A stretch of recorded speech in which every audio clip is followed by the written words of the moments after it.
Welcome back to another tips and tricks video. Today we will take a look at the camera app of the iPhone 12 and the iPhone 12 Pro. So if you are new on my channel, please subscribe and hit the like button if you find this video useful at some point. Okay, so this video is meant for the new iPhone 12 owners who have little to zero knowledge of the iPhone's camera application. We will be taking a look at some basic to expert stuff. By the way, these tips and tricks will work for all new iPhones including the upcoming iPhone 12 mini and Max as well. First of all, the camera app welcomes you with the photo mode. The shutter button can do more than just taking the images. For example, if you long press the shutter button, it will start recording a quick video, and if you drag it towards right to this lock, you can release the button as it will keep recording the video. A shutter button appears on the right side. Clicking on this will let you take an image while the video recording is going on. If you drag the shutter button after long pressing towards the left side, it will take the burst shot images. Similarly, you can long press and hold the volume down button to start recording a video, and press and hold the volume up button to take burst shot images. Sliding your finger over the zoom options brings up the zoom wheel, and it looks really cool. I like it this way. It easily lets you select your desired zoom. Alright, you can either swipe up from the photos option or click on the small button appearing at the top to bring up further photo options. Now here first of all is the flash. Next to the flash is the live mode. Turn it on or off as per your liking. You can switch the camera frame between 4:3, 16:9 and the square modes. Just in case you want to increase or decrease the exposure, this is where you will find it. The timer also resides here, and in the end you have a whole bunch of filters. When you are shooting in low light or dark conditions, the night mode option will also pop within the same options, and you can change the duration of the night mode click. It can take anywhere between 1 to 3 seconds to capture a good night mode image on the phone. I prefer leaving it to auto. This works for the front camera as well.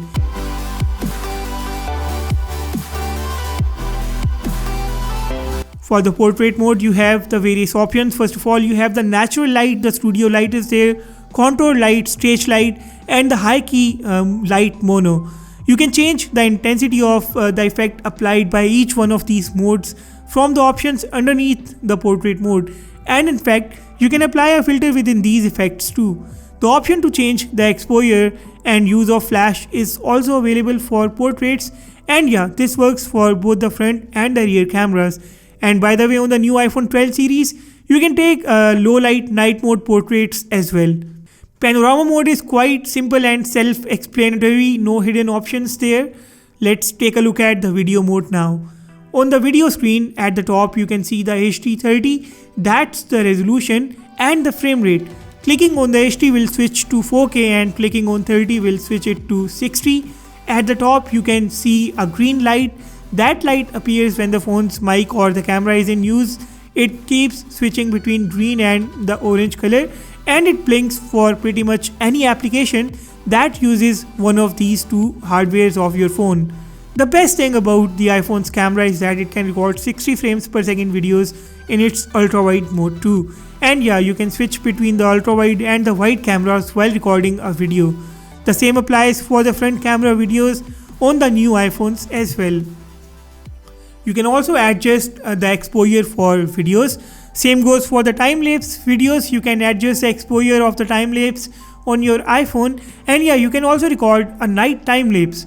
For the slow motion, you can either record at 240 frames per second or 120 frames per second. You can switch the frame rate by clicking on the frame rate appearing on the top right corner of the screen. However, you cannot switch the resolution. The slow motion will always be recorded in the HD resolution. Let's take a look at the camera app's settings now. First of all, we have the formats. You can change it to high efficiency or the other format if you want, but the default is what you need most of the time. In the video recording options, you do have 720p option here as well. You can either set the resolution from here or just use the options within the camera app's video mode. The slow-mo recording, again, you can either set it here or inside the slow-mo of the camera app. Select whether or not you want to record the stereo sound. I have no reason to not to record stereo sound, so I always prefer it turned on.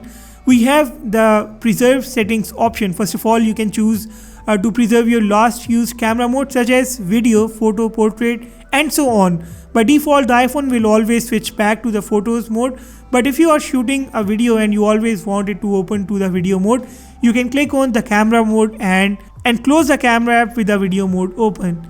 Creative controls will save your last used filter, aspect ratio and other settings, exposure adjustment, and the live photos explain themselves. Scan QR codes, grid options can be turned on or off from here. You can mirror the front camera too. Let me show you what it does.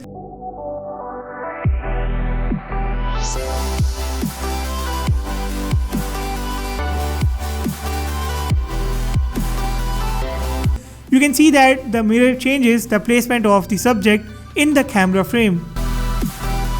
Prioritize faster shooting is turned on by default and I suggest not changing it. And in the end we have the ultra wide lens correction and smart HDR, both should be turned on. Just in case you want to convert a live image into a normal image, you can open the live image in the gallery of your iPhone. The gallery is called photos on the iPhone, so never mind, and edit the photo. Click on the live button on the lower left side and choose the photo from the available frames and click on make key photo and then click on done. This will convert a live photo into a normal image and you will be able to easily share it or copy it to your Windows PC. And that's pretty much it. These tips and tricks are valid for all new iPhone 12 smartphones, as I said in the start of this video, and I hope you guys found this video useful. If you liked it, thumbs up and make sure to subscribe. With that said, I will sign off and see you all in the next video.